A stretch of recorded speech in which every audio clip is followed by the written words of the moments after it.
Let me ask you this. Have you ever been in a meeting where no one knew what the meeting was about? That's a ridiculous question. Probably just had one, maybe yesterday, maybe every single meeting you've ever been in. Meetings should be about something, and it's important to state that in the very beginning. Let's get on the same page with that. We're talking with Thon next about upfront contracts on Purpose Under Pressure.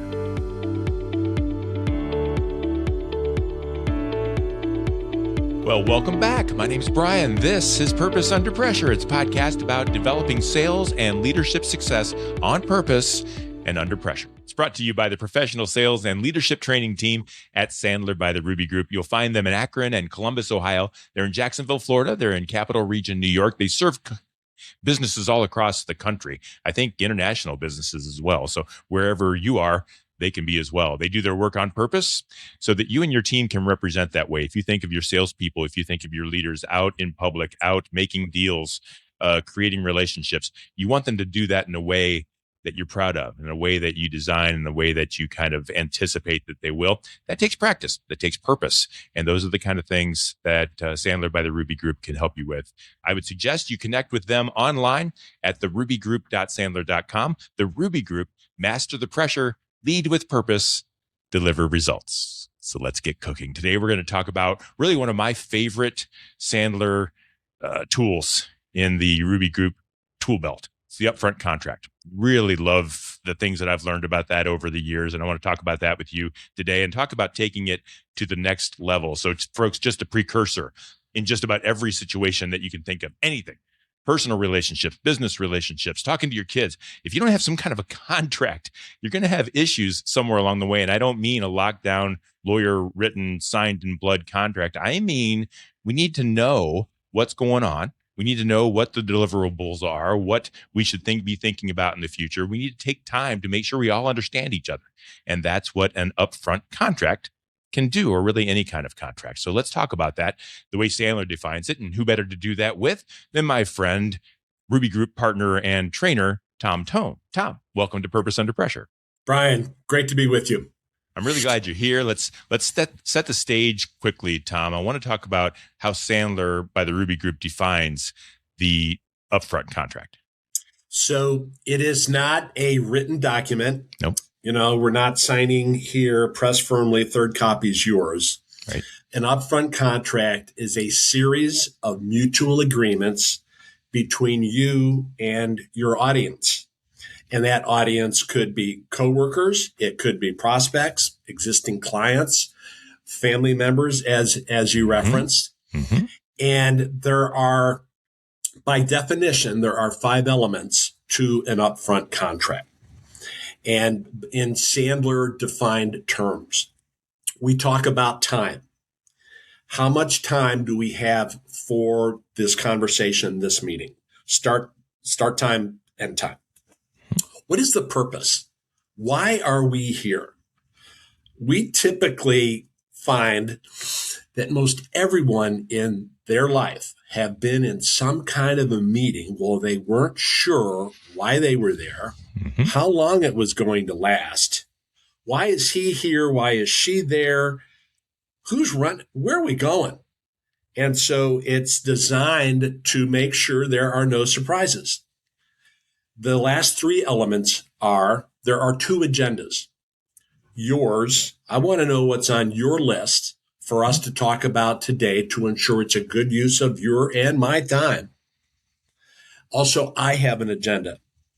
And when I bring an agenda, element number 4, typically we recognize that as the trigger for equal business stature. I'm not going to be treated as a subservient salesperson. So I have an agenda. I've got questions for you. And the 5th element, which we place the most emphasis on, is what we call the outcome. Mm-hmm. And the outcome is designed to determine whether we are going to meet again. And as part of the Sandler process and methodology, we give our prospects, and again, in a pure prospect scenario here, permission to tell us no if they don't see the fit. And so the outcome might be no, that's okay. So we don't spend a bunch of time chasing after someone who may not say yes. And if we do get a yes, I do have an interest in meeting again, then that outcome is defined by let's get our calendars out and let's schedule the next time, date, and agenda for our call. Yeah. So those 5 elements as defined for upfront contract. It takes all of the pressure out of the meeting. It lays everything out so that the person on the other side of the table knows exactly what you're trying to do. They feel heard. They feel that you care what they're trying to do. And one of the greatest things I think at the end, when you give someone the permission to say no, it just allows them to start thinking, okay, let me listen. This is easy now. I'm not going to be forced into anything. The other thing you do is you allow someone to say yes. You can say yes or no. Sometimes it's hard to ask for a close, especially with new salespeople. It's hard to ask for money, hard to ask for a yes. And when you give the customer the permission, at the end, I'm going to ask you if you want to do business or if you want to take the next step. Yes. I think that it's an extra added bonus. I have seen this approach take all the pressure out of the room. The buyer just kind of sits back and relaxes and says, okay, you're in charge. Show me how we can talk a little bit. And I think it's great. So the upfront contract sounds easy when we talk about it and makes a ton of sense. Takes a lot of work, takes a lot of practice, and it takes some understanding. So it's not simple. What can happen behind the scenes that causes a break in that contract if we aren't doing it right? A fair point. And it ain't perfect. Despite our best efforts of dotting every I, crossing every T of the 5 elements of the UFC, as we acronym it, yeah. Sometimes our prospects won't agree to the upfront contract.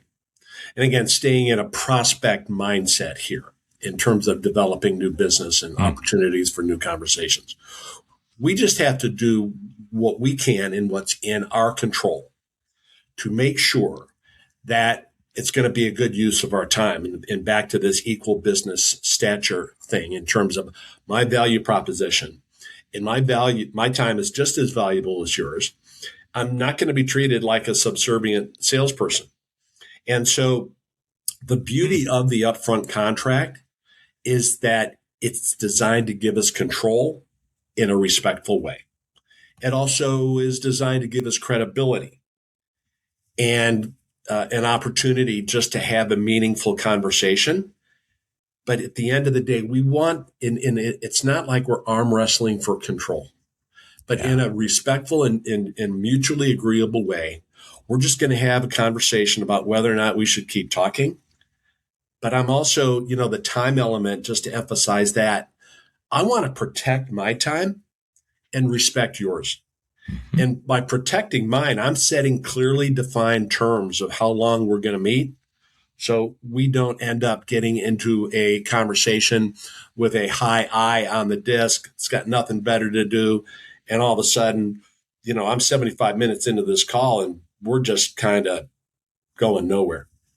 So what do you do when you're doing that? You set the upfront contract, the customer on the other end nods his head and everything sounds fine. You're going through and all of a sudden you realize, wait, things aren't clicking. That's not what we talked about. That's not what we agreed to. The time is going over, right? I didn't expect that question. He's asking that question now. Things aren't quite what you agreed to at the beginning. Do you fall back to the contract or you just kind of throw it out the window and keep the sales meeting running? How do you make that work? Great question. So our gut still counts, as my hand literally goes to the gut. And in the spirit of these 5 elements of the upfront contract, it's important to mention it's not something that we have to get done in the first 5 minutes of the conversation. I like to say weave the elements in throughout the course of your conversation. And hey, we've all had calls that have gone awry, off the rails, lose control. The prospect is taking phone calls. I mean, all heck's breaking out. Mm-hmm. So we just have to control what we can control. But by getting an agreement with our prospects and we literally get them to validate that, yeah, that sounds like a good plan. It goes a long way. I would much rather have an upfront contract in place than not, because we can't get mad at a prospect for doing something that we didn't tell them they couldn't do. And again, does this sound good? Sound fair? What's on? And it's literally a conversational technique of Sandler that is designed to bring clarity to our meetings.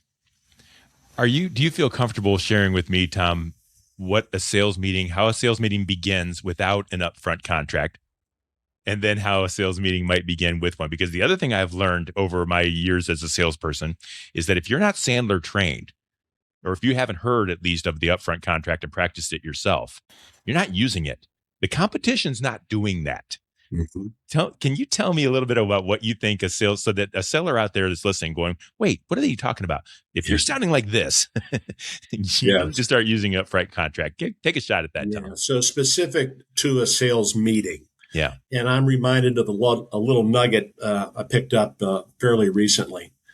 And it really resonates with me. And that is, nobody likes a meeting without an agenda. That's right. And so if I'm an attendee in a sales meeting, I want to make sure I've got some ROI here of my time. Now, do I have to be there? Probably.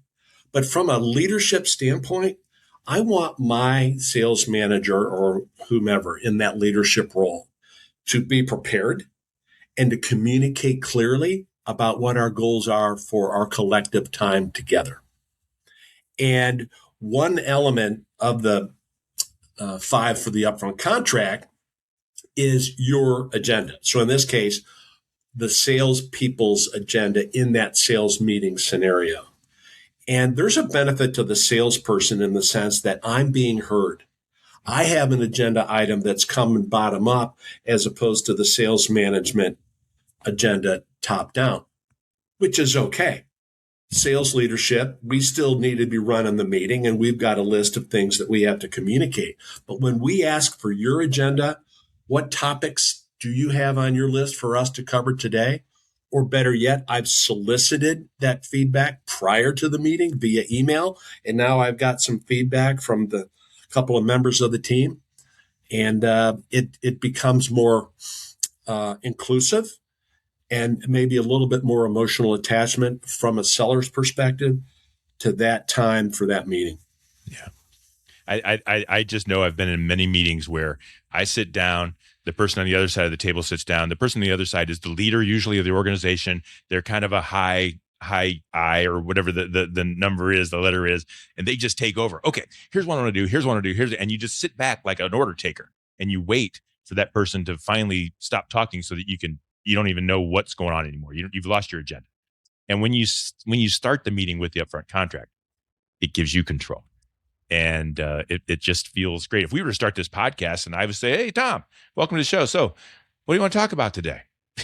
Well, everyone's gone. Brian, I have to acknowledge your upfront contract email that you sent in preparation for our time together today. So it works. Way to drink the Kool-Aid. I do believe in the upfront contract. Very quickly as we wrap up, there's a lot of sellers that are in longer processes, more dynamic sales. Some sales don't close for 5 or 6 years, multi-million-dollar, billion-dollar sales. Sure. When you set an upfront contract and things change along the way, do you go back to that original? Do you reset? Do you ever bring it up again? Or is it just doing your best? How does that work in a longer cycle? Great question. We absolutely reset. And I'm reminded of one of the Sandler rules, and it sounds like, when's a good time to do an upfront contract? And the response is each time and every time. Yeah. We can do an upfront contract at the end of our meeting. We want to just set clearly defined expectations about what's going to happen next. There's no question about what's going on here. And sometimes salespeople lack the conviction, lack the mindset of commitment and confidence to have control and send the messaging that, again, my time is just as valuable as yours. And we're going to run a sales call that ideally will be mutually beneficial. Again, if no is the truth, then I'm glad I got there sooner than later. And if we're going to keep having this conversation, let's get our calendars out and get something on the books and decide what and when we talk about next. It's an amazing tool. It's my favorite tool. I said in the very beginning, and I think Tom, if someone needed to know more about this, and I think they should. Before I even say that, this show is not meant to be a Sandler by the Ruby Group commercial, but I just truly believe in this tool. Of all the things that I've learned from the Ruby Group and in sales in general over my long career, this just makes sense, and I think people should learn more about it. And Tom, can you help them? Should they reach out to you, or their tools online? How can they learn a little bit more about this tool, or even can they reach out to you? How does that work?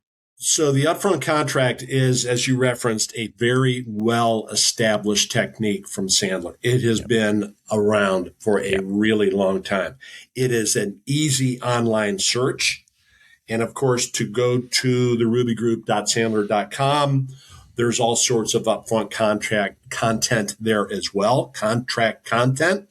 And we at the Ruby Group are here. We just let us know. We have a very easy process on the website if you'd like to learn more. And I think you should. Reach out to Tom or reach out to the folks. You find Tom on LinkedIn. And of course, you can find the folks at Ruby Group at therubygroup.sandler.com. Tom, as always, thank you very much for shedding some light on this very important tool that'll really make sellers better. Thank you. And also want to acknowledge great job of managing our time for this call. You got it. I got you out at the same time I told you I would, didn't I? You got it, man. Thank you. You got it. Folks, thank you for being here, and thanks you for listening. Thanks for watching. Don't forget to like us or follow us or subscribe or tell a friend. We air new episodes multiple times a week, and I don't want you to miss any of them. And if you like it, you'll be able to let other people know that this show is here as well. So thank you for doing that. You'll find all past episodes of Purpose Under Pressure at brianmediastrategies.com/podcast and wherever you stream your favorite shows. It's brought to you by the Ruby Group. Master the pressure, lead with purpose, deliver results. Until next time, no matter how high the pressure gets, stay on purpose.